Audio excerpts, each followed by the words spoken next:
Well, hello traders and investors, I'm LA Little and this is your weekly NeoTA wrap. We take a look at these markets and we're doing it from a neoclassical perspective, meaning each time we ask ourselves what happened last week, what does it tell us about the coming ones. I do a show every Sunday evening, broadcast at or before 10 o'clock Eastern Time. It's archived on YouTube, son of a channel, LA Little. If you want to know what happened and you want to stay up with what's taking place, reach up in the right hand corner, subscribe. Anytime I push content, you'll get a notification. Speaking of what happened, look at last week, down week. It was down all week long. Started out that way, finished that way. Had a big reversal on Thursday. Index is barely up on the year. The laggard, hugely a laggard, is the NASDAQ, the NDX in particular. So let's take a look at the charts and see what we got here. I'm actually going to start over in Europe. And the reason I'm starting in Europe is this week is the Brexit vote. We saw a big reversal take place in Europe. It started on Thursday, right, where you had an under-over. Actually had a little bit more volume, but it got back, tested this swing point low here, and reversed. It got followed through on volume on Friday. Now what it's doing, and this is the DAX, right, on the daily, what it's doing is it's coming back into a bearish retest regenerate. That says it's probably going to get within 6 bars. It's going to get in there tomorrow. If that's true, then we're going to see it try to push up towards the top of that zone. And that top of the zone is the top of this bar, which is around 9,900. So looks to me like maybe some sort of a bounce continuing tomorrow. Get into that retest, regenerate bearish zone, and then attempt to come down and potentially break these swing point lows again into the Brexit vote if and when it takes place. There's some talk of maybe it being delayed, but more than likely it is going to take place. 948,475 is the low. You traded under it. You did 984 on that trade. Had 807 down there. That says it's probably going to come back and try it again. So a little bit more of a bounce and then some sort of a potential reversal back down to the backside.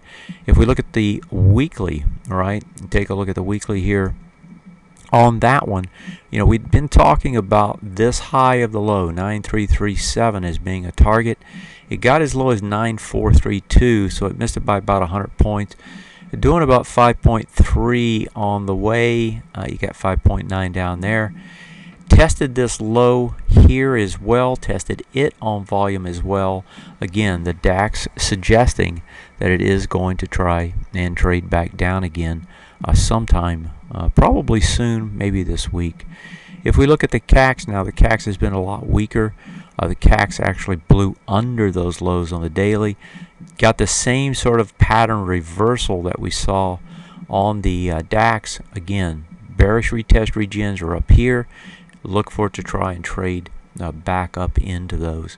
If we look at the weekly on this one, under the swing point low, breaks the swing point low on the CAX, again suggesting that we're going to see more pressure to the downside even on the stronger German market.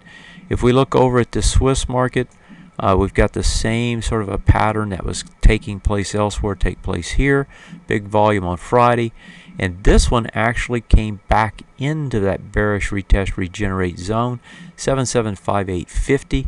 You get to the top of it, you push it with volume, you actually close under it, so you're back in it, right? 7713 was the close. That top was 7758.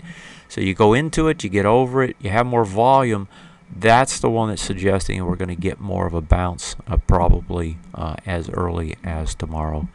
Looking at it on the weekly, same sort of scenario. Gets down, test, has more volume, also suggesting some sort of a pushback down before this is over.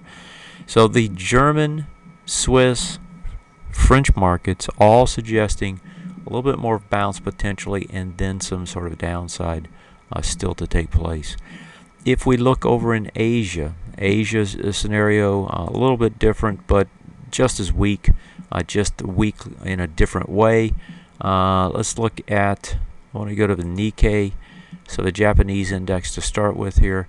So the Nikkei breaks, remember we were talking about it's going to try to get under that low, gets under the low, doesn't have the volume. You can see that the red arrow's telling you that. So it breaks underneath it, downtrend in place, inside bar on Friday with the volume. That doesn't really tell us much. If you look at it on the weekly, it's still going after this high volume low that's sitting down there. If I look over at the Shanghai, and I don't have the volumes in here from last week, big bounce up. This one's just gyrating back and forth. And on the weekly, it doesn't look nearly as impressive, just a big spike up. Consolidation. This is a consolidation range in a move that looks like it still wants to go lower. This bar here is the retest regen bar. We got into it. Now we're trying to come back up to it again. I just don't see much happening in the Asian markets that's good or horribly bad. If I look at the Hong Kong market, that one also trades down. You remember this had made a huge run, trades all the way back down into the gap area, volume expanding down there. Inside day on Friday, this looks to me like some sort of a consolidation and potentially some more downside trading before it's over. And looking at it on the weekly, same sort of thing, right? A nice little bump up, then you get the push back down. If I had to guess at anything here, I would guess at a trade back in about 19,650 as kind of a target trade to the downside. So Asia, Europe, still same thing. Really not much has changed there. If we go over to the US markets and look at those, here we've actually got huge divergence between the NASDAQ, the NDX, and the S&P 500. And so if I pop up the S&P 500 here on a daily chart, you can see the big spike up in volume on Friday on quadruple witching. Hammer reversal on Thursday, that was the big trade. Gets down into these lows back from April 29th, reverses on them, doesn't have the volume, pushes back up inside day on Friday, so I don't think that volume really tells us anything. Maybe one of those cases where it just doesn't give us much indication at all. Still hanging in the top half up here, but more and more this is looking a lot like it did back here on that consolidation, and I think a lot of people are looking at that, right? You've got the same sort of pattern taking place where you had a big push up, right? Consolidation, and then eventually the spike back to the downside. Push up, right? Eventually the spike back down. I think that's what people are still thinking here. Whether it happens or not is a different story, but that certainly seems to be the expectations more and more as we look at these markets. If I look over at the NASDAQ, right, NASDAQ's been the weakest inside day on Friday, had that same reversal off of a different bar, but the same sort of pattern that we saw in the S&P 500, a little bit weaker, but still I don't think anything special here. The real case is over on the NDX. The NDX is the one that keeps showing the weakest behavior across all the indexes. The big bar up, the low of that bar, other than the gap itself, the low is up 4380. This trades back into 4374 and closes there, and it's got volume. NDX continues to be a tremendous struggle for these markets. If you look at it on the weekly, it looks a lot different. Swing point low is not that far away. This high of this wide price spread breakdown bar, 4301, seems to be the target, and that would take you back into these lows almost. So NDX looks like the destiny is still lower before anything else to the top side. Now if I had to draw ranges in these indexes, I would probably draw them something in this type of a range. Bring that one down a little bit farther. You kind of got a range down here, and then you can actually split two more underneath that, one there and another one underneath it. So if we're looking at the ranges themselves, right, we're in sort of almost the middle of all the ranges. Not that far. If we get back into that low, we would be there. We're certainly in the middle of this third floor, if you will. And when you're in the middle of something like this, I don't think it gives you a lot of high opportunity trades, either north or south. What do we think is going to happen this week? Well, you got Brexit trade in effect.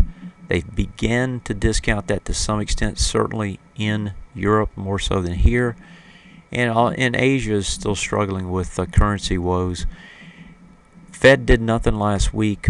Market did not rally on that, although it did get a big reversal Thursday after the initial follow-through that we were looking for. And then got some push up on Friday, although it couldn't really hold and gave it back up. So my take here is that more than likely what we're going to see is more consolidation, and everything's going to hinge on that Brexit vote as of Thursday. So Friday's going to be an interesting day as you go into the weekend. Have a good one. Thanks for joining me. I'll see you next time. Take care and good night.